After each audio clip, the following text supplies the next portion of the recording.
Hello, everyone. I'm Kimberly Guilfoyle, along with Bob Beckel, Eric Bowling, Dana Perino, and Brian Kilmeade. It's 5 o'clock in New York City, and this is The Five.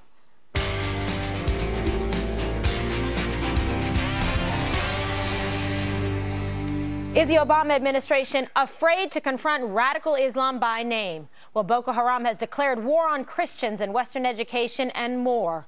Today, the Islamic terror group released a video of what appears to be some of the missing Nigerian schoolgirls in Muslim garb. Michelle Obama took the president's place this weekend to deliver his weekly address. She expressed outrage over the kidnappings, but failed to mention Islam or even Boko Haram.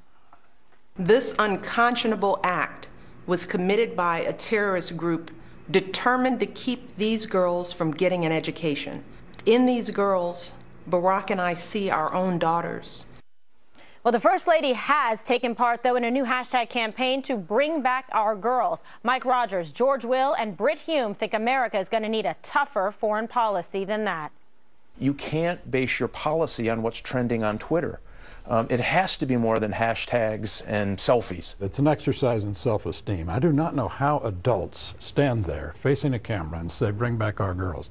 Are these barbarians in the wilds of Nigeria supposed to check their Twitter accounts and say, oh, Michelle Obama's very cross with us, we better change our behavior? It's trending. It's trending on Twitter. Power is the ability to achieve intended effects, and this is not intended to have any effect on the real world.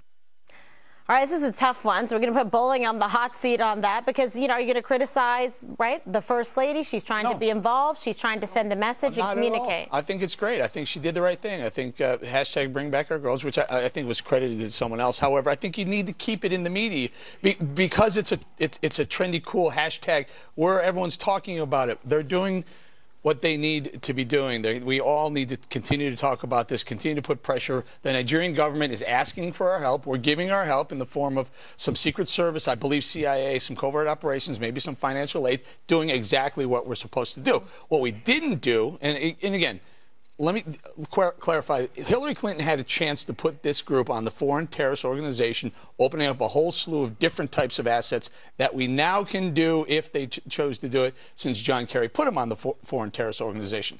So we have a 2-year kind of window that we lost. But they're doing what they have to do. They're doing what they can do. I disagree with George Will and Brit Hume. I think you need to stay in the media, and the way to do that is stay relevant on social media and continue the pressure. Okay, so it's part of the overall approach, right? You have to have kind of an idea, a game plan. Let's hit it on social media. Let's create public awareness. Do you like how they're handling it from a communication perspective from this administration? I always think that you could do a few things differently. Plus, I don't operate with all of the facts and knowledge that they have. There could be a specific reason that the First Lady did not mention Boko Haram. They might have said that it would not be a good idea for her to do so because maybe they have some sort of intel about the psychological state of these terrorists, that maybe they want her to do that. So that I give her a pass on that one, of course. And I don't think that anyone in the world actually thinks that a Twitter hashtag is going to solve the problem. I do think that the White House made a communications mistake in this, however. I think they should have paired the selfie that or the picture that she took of Bring Back Our Girls with some sort of, at the same time, policy statement declaring why we have a national interest here and why we should do something.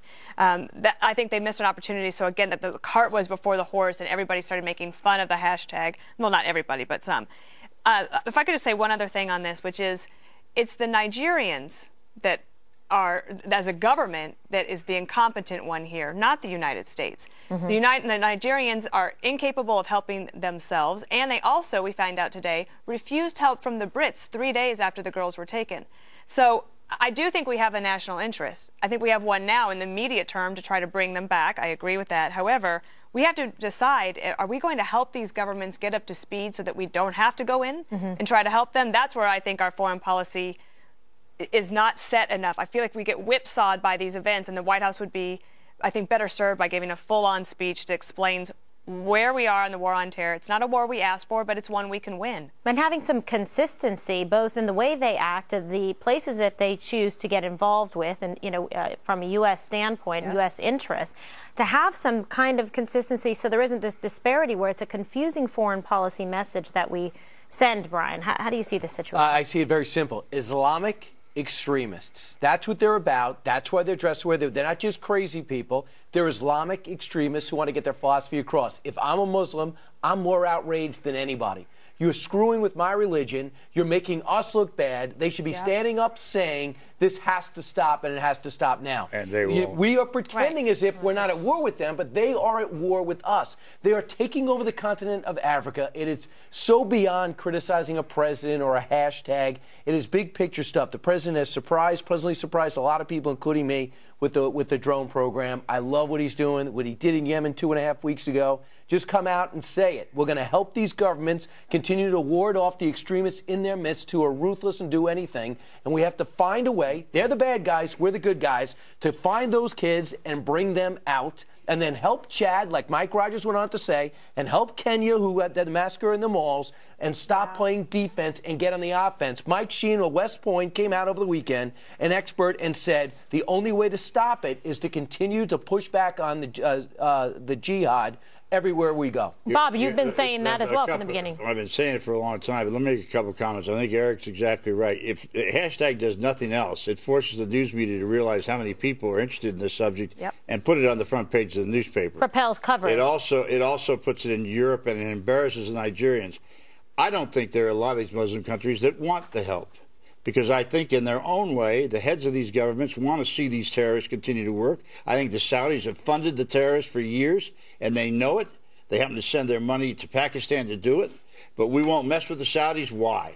Because our national interest is in oil. It's not in taking on the Saudis. That's number one. Number two, when you say that this is not about, why don't Muslims stand up and say this is a war on their religion, and yet we have to carry the ball for them because they're too cowardly to do it themselves. I'm waiting to hear back from the Saudi embassy. I'm waiting to hear back from the Egyptian embassy about this, who still have no comment. And I'm waiting for the first cleric or imam who has the guts to say that this is not what Muhammad meant, and if you don't, I'll just assume it's what he did mean. Can I add to that a little bit, Brian? You mentioned Islamic extremism, and Bob, you mentioned you're waiting. So I went to CARE, the CARE website, you know, the Council on American Islamic Relations, and I'm wondering how many. These girls have been kidnapped for a month. So there have been 30 opportunities to put it on their front page. And help they from had two outside opportunities forces. where they kind of say, they say this was a bad thing, this is shining a bad light on Islam.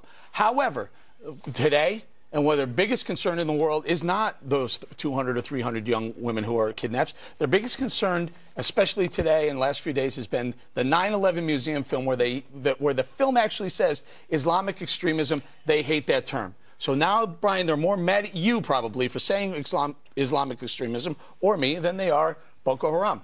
Yeah, they should be. You're right, Bob. They should be calling this out on a daily basis. We are. Why aren't they? Right, exactly. Brian, and then we'll get just to real quick, and I saw you jotting some stuff down.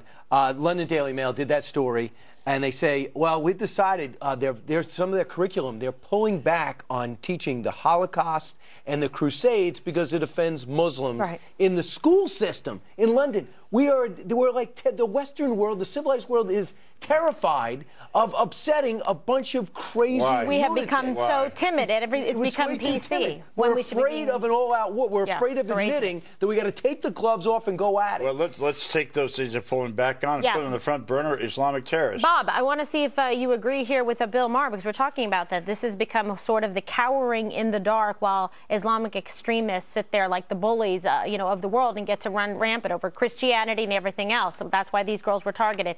Take a listen to Bill Maher and see if this surprises you. There was a Pew poll of Egypt, and something like 80 or 90% believed that death is the proper punishment for leaving the religion. If 84% of Brazilians thought that death was the proper penalty for leaving Catholicism, wouldn't that be a bigger story? Yeah, but the point is that you cannot put all that together with the entire Islam or all Muslims. Where it becomes dangerous is that liberals like yourself do not stand up for liberalism. Liberalism means, mostly equality of women, free speech, and there's also no death threats. Okay, he's actually standing up. I think he's got it right this time. Cautiously optimistic to say that, Brian. And we'll take it around the table. I just real quick, we're splitting hairs by saying women are paying 12 cents less or more than men. Yeah. If you really cared about women's rights and you want to look globally, because everyone's accusing America of being too focused on ourselves, look around. And by the way, if we leave Afghanistan prematurely, what do you think is going to happen to all those women in that country?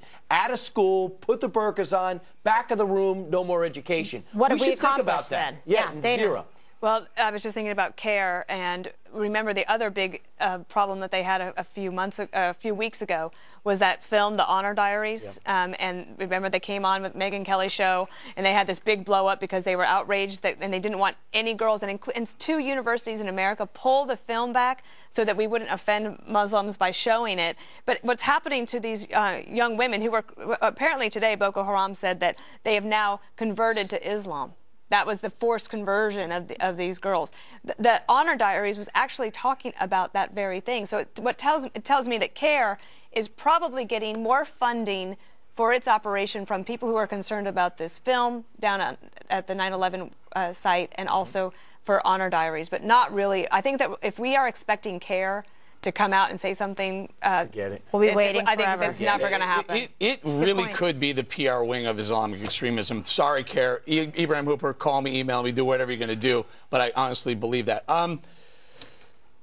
If you look back over the last maybe 20 years or so, just about every single terror attack, most terror attacks, a vast majority of terror attacks can be linked back to some sort of Islamic extremism, some sort of Islamic fundamentalist funding, if not ideology as well. So why not? You have to say, if you want to look forward, focus on that group. Sorry, we're not indicting the whole group. Not every Muslim is an extremist. However, if you're going to look at a group, hey, look at that group. I can't remember any Christians blowing up airplanes or buildings in the last 20 years. And if they were, I'd be the first one to be outraged. Absolutely. Why is this tolerated, Bob? It's not our responsibility to defend Afghanistan against the Taliban ad infinitum. I mean, at some point, the Afghanistan government has got to say, this branch of Islam is unacceptable to us. And any Muslim country that doesn't do that, then I say, to hell with them. Let us stop having economic relations with them. Let's isolate them as much as possible. Anybody who practices Sharia law ought to be a rogue state and treated as such. You don't understand. The Taliban have the guns and the weaponry and the financing. If we leave prematurely without standing up their army, and they're about a year away, we have wasted our time. Fine, if we spend another year getting the army together, then I'm all for that. But I'm saying we cannot police the Muslim world because they're afraid to police themselves. Well, they need to stand up. What it's about. They need to stand up and do Or they agree with this stuff. That's the thing that worries me. It's beginning to believe there are a lot more Muslims than 85. I'm not sure there's 85% moderate Muslims. If they believe in this crap and they believe in women being treated this way, then they're no different than the Islamic terrorists, and they all ought to be ostracized and become rogue states. All right, well, something will come of that.